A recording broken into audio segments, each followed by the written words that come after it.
You know, you tend to get into this melting pot when you have eustachian tube dysfunction, and you start to think, why am I here on earth? You start questioning everything. Well, that's what this condition does. And these are the things that are a little bit hard to talk about. When you have an extreme panic attack, or you have anxiety after being diagnosed with eustachian tube dysfunction, or you're having the buzzing sounds, the ringing of the ears with tinnitus, it just alters your entire reality. It makes you this person that is afraid to do and act on anything. I can recall many things that I was like, I can't do that. I can't go here. I can't be here this long. I was often finding myself skimming the room looking for the restroom, a place to go and hide if I start feeling weird. These are the things that happen in our inner ear. It's sending signals and messages to our brain, some mostly being false, a lot being somewhat uncomfortable, and you just live your life that way because you think, this is my new norm. Well, in this video, I'm going to explain to you that we do not have to accept this. This does not have to be your new norm. This is actually quite something that's becoming a problem in our world due to a numerous of reasons. Some of those reasons I'm going to talk about, others I'm going to save for future videos. But one of the reasons that I do want to talk about is poor posture. When your posture is out of whack, and you're just putting so much strain on that neck, you're putting so much tension on your muscles, your occipital muscles, your trapezius muscles, and you're just feeling in the levator scapula. All those muscles are starting to become so compromised through poor posture, bad diet, low activity throughout the day. It's putting all the strain on the nerves, the muscles, the tissues, and it's sending these false signals to the brain. And those false signals are what we're going to talk about mostly here today. Some of the false signals that I started to get was the anxiety. It started with the anxiety first. What do I mean by anxiety in this sense?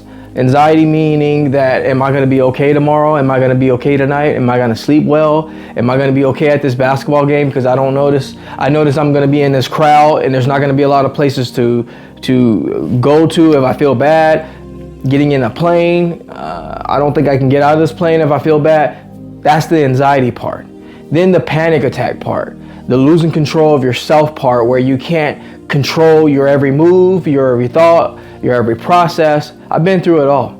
A lot of you are in this phase right now and you don't know when it's going to end. And what makes matters worse, there's not a lot of information on it. There's a lot of information on clogged ears. There's a lot of information on tinnitus, tons of information on tinnitus. Not a lot of information about what do you do when you start to become this person that panics and worries about everything. Some will say that's just a personality change or a trait or some kind of phase in life. I will say it's not. I will say it's because of the inner ear. All these mixed signals and messages going through your ears and being transferred to your brain, being processed falsely, and you're starting to live this way. And what makes matters worse is you don't know when it's going to end. And what also makes matters worse is the people around you don't know when it's going to end. And you don't know what to tell them. You just tell them, hey, I'm a person that's a little bit high strung now. I'm a little bit more panicky now. It's the medication I'm on. It's the food that I'm eating. You know, I had to alter a lot of things when I had this condition. But, you know, quite frankly, I want all of you to know one thing, is you don't have to be that way. You don't have to stay that way permanently. You have to alter some things, yes, but these things were probably meant to be altered to begin with. For example, you soda drinkers out there. It's not helping your situation. Trust me, I used to love soda. I used to drink it all the time. I used to drink Pepsis like you wouldn't believe. I drink more Pepsi than I had water in the day. And it was just weighing in on me. I was noticing all this extra fat buildup around my abdominal muscles. I was noticing a lot of headaches. I was always thirsty. I was starting to notice my hair was starting to get, very dry and my eyes didn't have enough lubrication in them. There were so many little things. Acne was starting to pop up. I had to cut the soda, especially Pepsi and Coca-Cola and all these drinks full of sugar, full of toxins, and the caffeine levels in them are just, in comparison to the amount of sugar that's in them, it just wasn't helping me out. I'm not here to beat up all of you that love things in life. Trust me, I have things that I love in life. This video is not to come down with the hammer and say you're drinking too much soda, or you're eating too much chocolate, or you're eating too much this. I'm just telling you that when you have this condition, you're gonna have to alter some things. And again, those things need to be altered a little bit. Once I cut the soda, once I started cutting the coffee, all that caffeine, and I started to develop a more natural approach to things.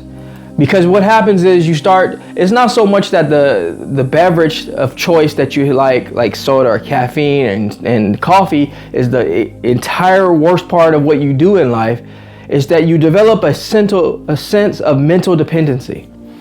And when you develop the sense of mental dependency, you think that without it, you can't move on, you can't grow, and you can't do this, and you can't do that. The whole thing about eustachian tube dysfunction is not, I'm going to throw a couple of little nuggets at you right now, and some of them are going to raise your eyebrow, some of them is going to give you that question mark. But I'm going to tell you that this whole condition is not derived on simply just altering your complete diet. It's not completely just throwing those drops in your ears or inhaling that nasal spray. Most of this condition is derived by the mental aspect. It's true. And the reason why I'm picking on caffeine and coffee is because what do those things really do to you? It alters your mental aspect. How can coffee do that? Coffee helps me. Coffee caffeinates me. It gets me alert. It has some antioxidants in it. There's things in it that help me feel good. That's true. But what else does it do? It makes you feel like your state of being is held by this beverage alone. Your actions, your habits, your way to perform is all encompassed by if you get that drink or not. When you have this condition, you have to eliminate all the factors that are going to withhold your sense of belief in yourself. Your ability to get through things is not derived by things that you drink and things that you do all the time. A lot of it is from yourself alone and you alone. And once you start to cut out those connections between your worth, your abilities, and the things that you have to do every day in order to be this high worth and this high ability, you'll realize that you're actually stronger from inside. You don't need those things. I thought for the longest time that if I didn't inhale the nasal spray, I wasn't going to have a good day. I wasn't going to be able to exercise. I wasn't going to be able to take walks. I wasn't going to be able to go in the mountains. See what this did? This gave me this false sense that if I didn't do this, I can't do that. And if I don't do this, I can't do that. Coffee does that to you. You start to drink it every single day. You get on a continuous schedule and you start to do it over and over and over and over again. You start to lighten those receptors and you start to trigger this continuous flow of thought process to think that, okay, if I don't get this into my system, I'm not going to be able to do this. I had to break loose of all the ties and the things that made me aware that in order for me to have a good day, it's completely positioned on how I take on the day, how I perceive good, how I perceive how my day is going to go. And if I have a bad day, how do I digest that? How do I filter that? Coffee's not filtering the good and the bad in my day. Soda's not making me feel better. It's me making me feel better. It's a false sense of reality that when you have this condition, your strongest ally, your strongest tool is yourself. Once you get a hold of that picture, you get a hold of that thought process that I'm giving you right now, you'll realize that you don't really need hardly anything at all. It's when you think you need a lot of things on time, it's even worse when you think you need it on time. Please believe that. When you start to eliminate those restraints, you find that if you can just sit still, you can sit on this island. Picture yourself sitting.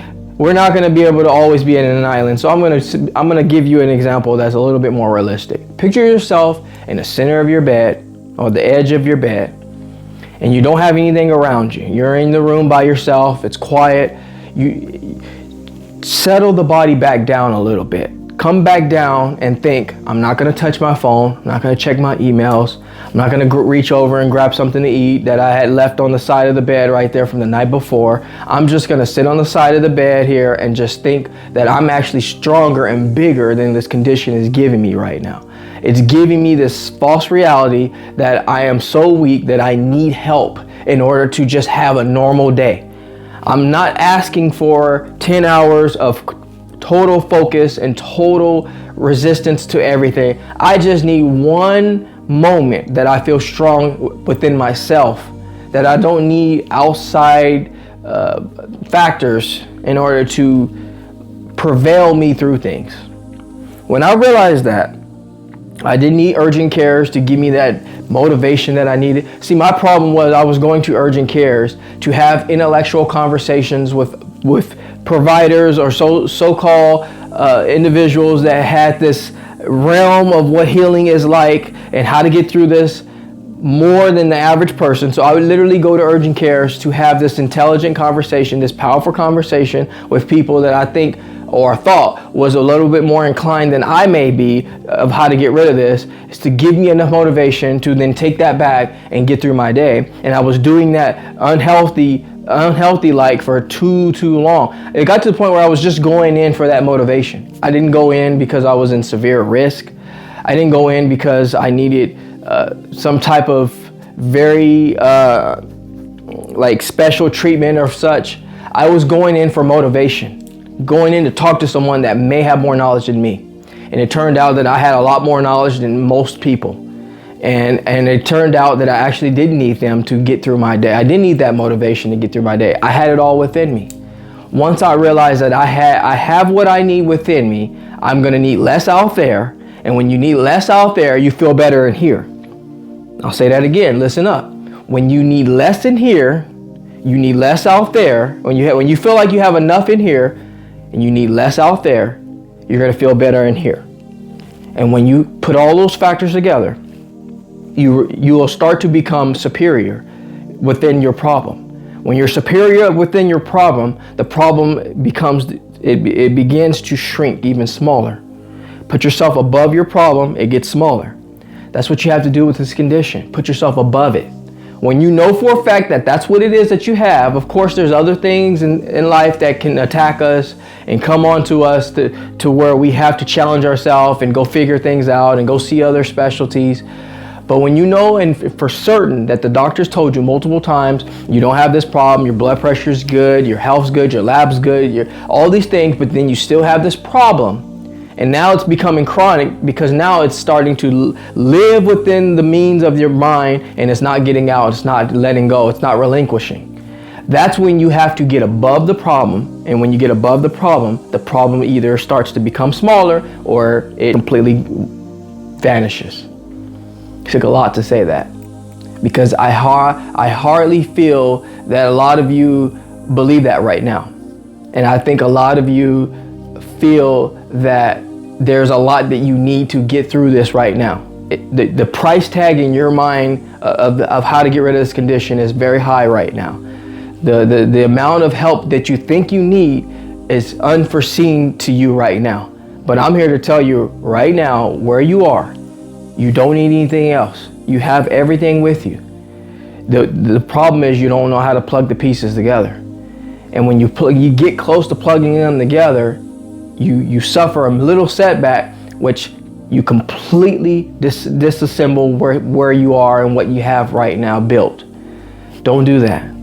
When you have a setback, that doesn't mean that you need to abolish everything that you're doing. You need to completely cripple what kind of goals and things that you're trying to set for yourself when you have this problem. It just means you have a setback.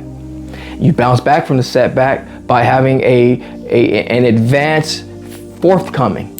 You have a better future ahead of you. And you have to believe that in yourself. Take that bag that you have full of things that you think you need and just completely dump them to the side.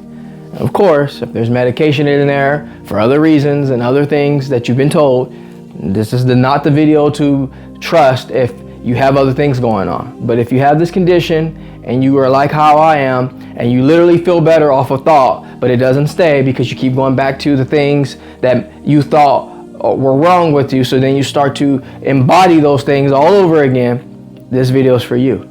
You can get through this condition. I've received a lot of emails that were not good from a lot of you.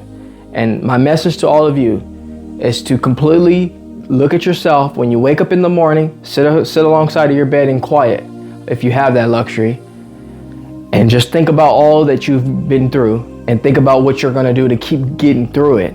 Your body will start to position itself in a state of healing, and then to start to position itself in a state of belief. When you believe and talk to yourself like you truly mean it and you truly know it's gonna happen, your body will follow suit. It's when you start the Googling and the worrying and the stressing and the preparing for the worst, is when your body starts to embellish that and give you that through a symptom. I believe in all of you, and I know all of you will get through this. Trust yourself first, trust your body second.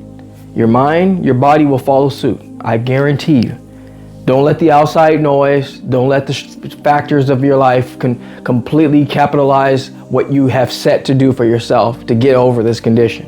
It's a matter of mental structuring, not mental developing. The mental side is developed. It's the structuring that's in place.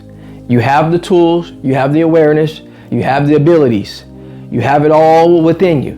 Now it's time to calibrate. Do that, and I guarantee you, I say guarantee with a capital G, that you're gonna get through this. I hope this video was very helpful for you. If it was, please take time to subscribe to the channel. I try to bring content as often as possible.